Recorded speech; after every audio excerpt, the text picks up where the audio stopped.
Je- Alors, je vais terminer par les deux institutionnels, le privé et le public, en essayant en un quart d'heure au global de vous demander un peu une synthèse sur à la fois ces questionnements et les témoignages des opérateurs que je remercie encore une fois pour leur franchise. C'est important. Monsieur Panayotis.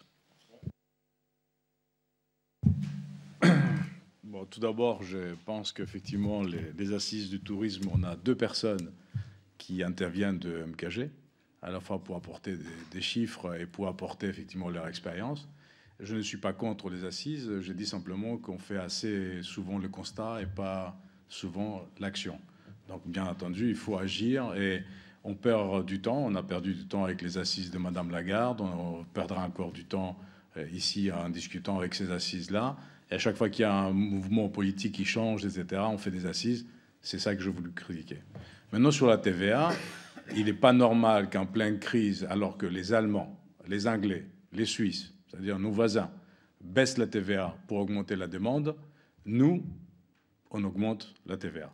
C'est pas normal non plus parce que c'était pas le moment. Et on voit très bien d'ailleurs les opérateurs. C'est pour cette raison-là que le premier trimestre Elle est sert très à baisser le mauvais. coût du travail, hein, que ça vous a pas échappé quand même. Pardon? Elle sert à baisser le coût du travail avec le CICE, ça vous a pas échappé quand même.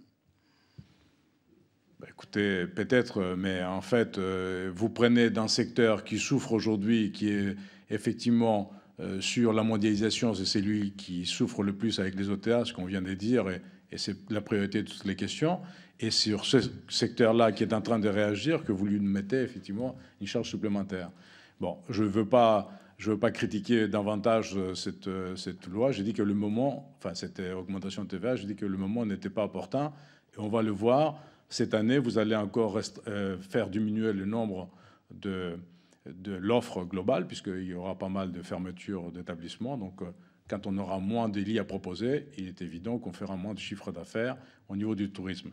Maintenant, sur les autres questions, effectivement, pour la Réunion, parce que j'aime beaucoup la Réunion, j'ai vécu beaucoup, je fais mon VAT là-bas.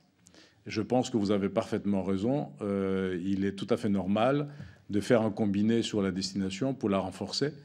Et je pense qu'effectivement, la Réunion, ça sortira davantage si le Comores, si les Seychelles, si Maurice se mettaient ensemble. Donc il faudra peut-être réunir ces personnes qui se chargent aussi du tourisme pour faire une action un peu plus concertée, parce que c'est une destination sur l'océan Indien qui mérite effectivement d'être portée. Alors, sur la question que M. Couve m'a portée, que Daniel Pascal m'a également demandé également, c'est l'hôtellerie indépendante. Bien entendu, moi, je ne partage pas l'avis que l'hôtellerie indépendante, elle est condamnée. Pourquoi? Elle n'est pas condamnée parce que, tout d'abord, je crois qu'il lui manque des outils. Les outils que tous les grands groupes possèdent aujourd'hui, dont M. Colcombet parlait tout à l'heure, en particulier un outil qui est très puissant aujourd'hui, c'est le suivi de sa clientèle, le CRM, c'est-à-dire être à l'écoute de son client et de pouvoir, à partir de là, exploiter toutes les données et pouvoir agir. Ce qui manque aujourd'hui chez l'hôtelier indépendant, c'est cette écoute-là, c'est-à-dire mettre en place cette plateforme de suivi de la clientèle et ces CRM qui lui permettra de faire des actions marketing par la suite. Ensuite, moi, je pense que notre métier est bien entendu global quand il s'agit des clientèles internationales qui bougent, mais c'est aussi local. Et c'est la particularité, sur la partie locale, les petits hôteliers sont très forts. C'est là effectivement, l'adage de David et Goliath, c'est-à-dire que l'hôtelier qui est dans sa zone primaire, qui est très accepté par la communauté, par les différentes fournisseurs, entreprises, etc., il a toutes ses chances de tisser des liens et de devenir très fort sur la zone primaire. Ce qui manque aujourd'hui à l'hôtelier indépendant, c'est bien entendu la possibilité, comme disait notre partenaire, gagner de l'argent pour pouvoir investir. Il n'en gagne pas suffisamment, il n'investit pas, ni dans ses outils, ni effectivement dans ses investissements concernant le produit.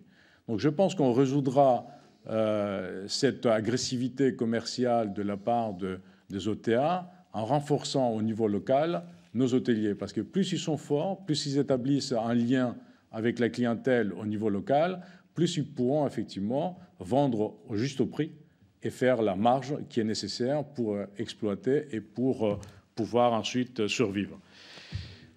Voilà, donc je n'ai pas d'autre chose à vous dire, sauf que nous avons, nous, développé en fait MKG, puisqu'on est des opérateurs. On a développé une plateforme qui s'appelle Olakala.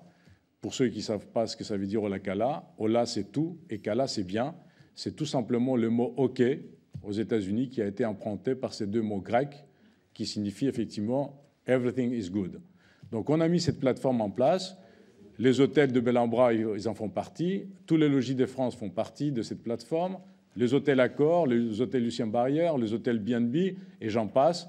J'aimerais bien que demain, les hôteliers indépendants accèdent à cette plateforme-là et qu'ils puissent effectivement le mieux suivre la perception de leur clientèle pour pouvoir répondre à tous les besoins.